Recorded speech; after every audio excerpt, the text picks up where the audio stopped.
Hi friends, it's Peel Back the Curtain Day.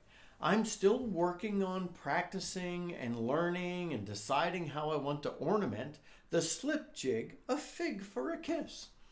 And I thought it'd be helpful to do some of that. Not all of it, but to do some of that and just share that process with you. I've done this a few times, but I thought I'd do it again today. One of the things I do sometimes, and that's kind of what I want to do today is to just say, well, here's some of what I do. One of the things I do sometimes is I'm working on learning and playing the tune on my Howard Low D whistle, primarily as I'm getting started and learning it.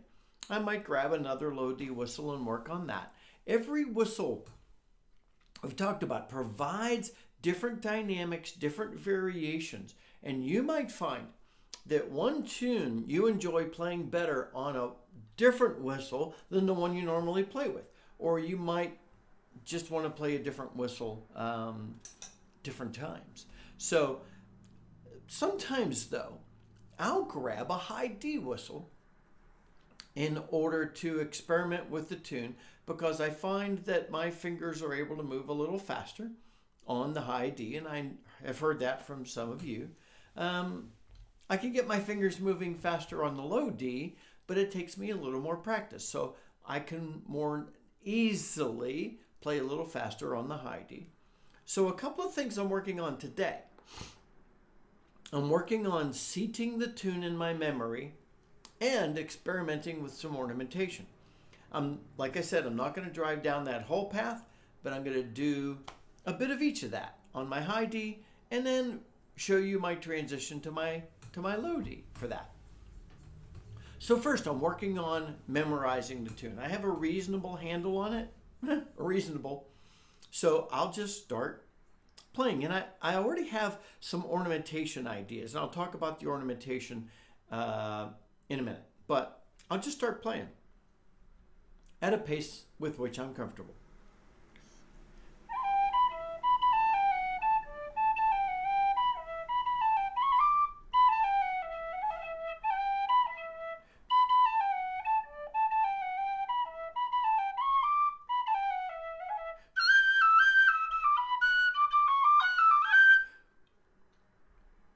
And if I get stuck somewhere, I'll think about it for a minute.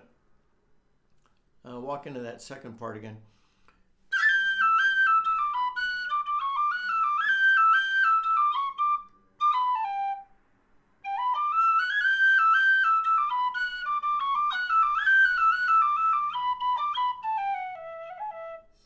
All right, so what that did was that let me know a couple of things.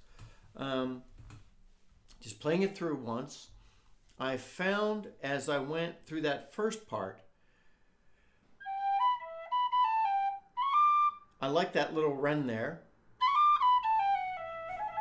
and I need to work on that a bit.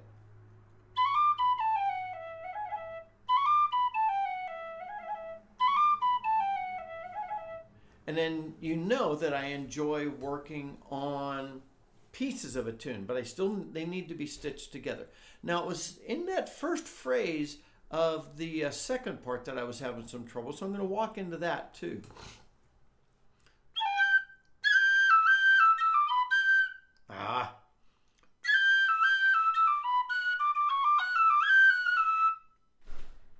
No, I missed that again.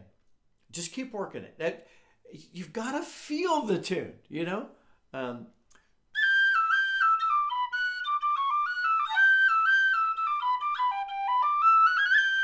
Yes! And so I'll do that a few times. And you'll notice I'm already throwing a bit of ornamentation in. And I like to use music and tabs to learn tunes, but then you've got to walk away from it, remember.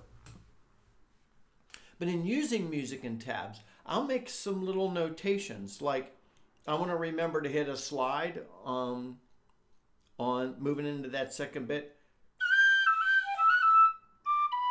And then I'll just put, I want to experiment with some cuts in some places and a couple of taps in places.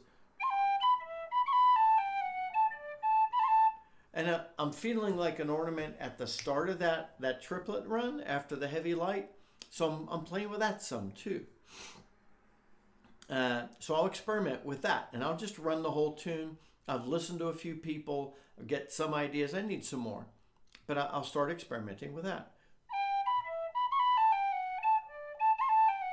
And then, but I realized some of those need to punch a little bit more, and so I'm gonna start experimenting with some tonguing on some of those transitions, and I'll go through that, and then I'll pick up my Howard. And like I said, the Howard is not always my go-to, but most of the time, because I prefer it. So I'll then do the same thing. I'll run it. Any ornamentation I'm feeling, I'll play it. I'll try and play it at pace. When I stumble, that's something to go back and work on.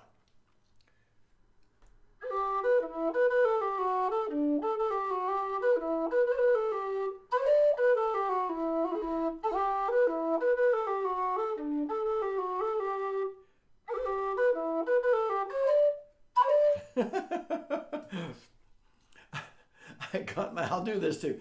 I missed a note, and then I was thinking about that, trying to remember exactly what I should have done while I was playing, and it messed me up.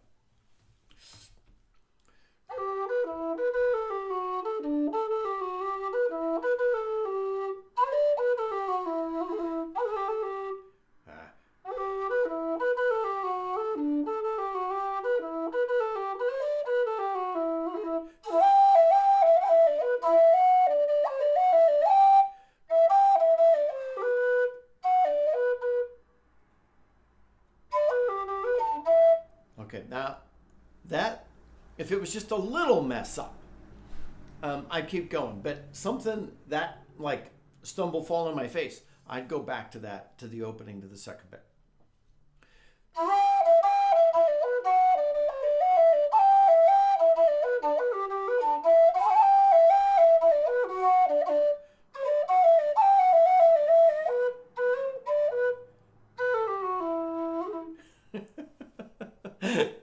I need, obviously, so I'm getting some of that, but I obviously need to work on those last two measures.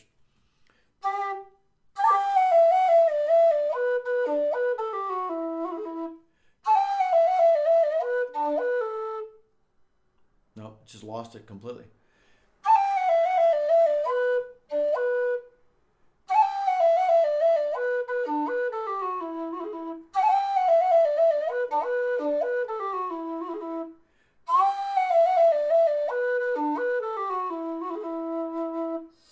All right, so that's some of what I'm doing. I'll push myself some. I'll experiment with some ornamentation. And I realize in that, I didn't really hit any of the tonguing I wanted to hit, like on the end of the A part where it goes. And I feel like I want to punch that last triplet.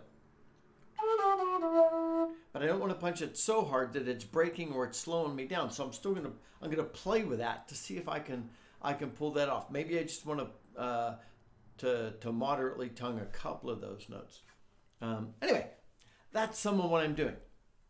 I jump in, not looking at the music. How am I doing? I know the tune well enough that I know when I'm missing the mark. And then maybe I'm going to the end, or if I trip and fall, then I'll go back. Remember, before this, I have already broken the tune into some pieces, and I'm stitching them together, and now I'm testing out my memory of that. So pieces, learn the pieces. Make sure you sequence them. Play a piece, learn the piece, a piece, play another piece, learn the piece, a contiguous piece, and then play them together. And then keep doing that. And then after that, you're going to have to play through it again to see if you know it all. And obviously, I don't 100% yet. I'm working on that. But I'm already integrating some of the ornamentation that I'm feeling at the minute. Anyway, this is some of my process. I don't want us to feel like you pick up a tune and you instantly know it and you can ornament the guts out of it. As learners, we learn tunes by learning them. And that takes process. That takes work. That takes a certain amount of experimentation because you want to be able to step away from it. Well, that was an awkward place. Anyway, so that's what I'm going to do next. But I'll leave you for now. But I wanted to peel back the curtains so that you could see some of my process again. I go through this with each tune. It's not like I had to do it when I was first learning to play, and I don't have to do it now. Every tune is a process, a learning process. Until next time, my friends, this is Scott Shade. Happy whistling.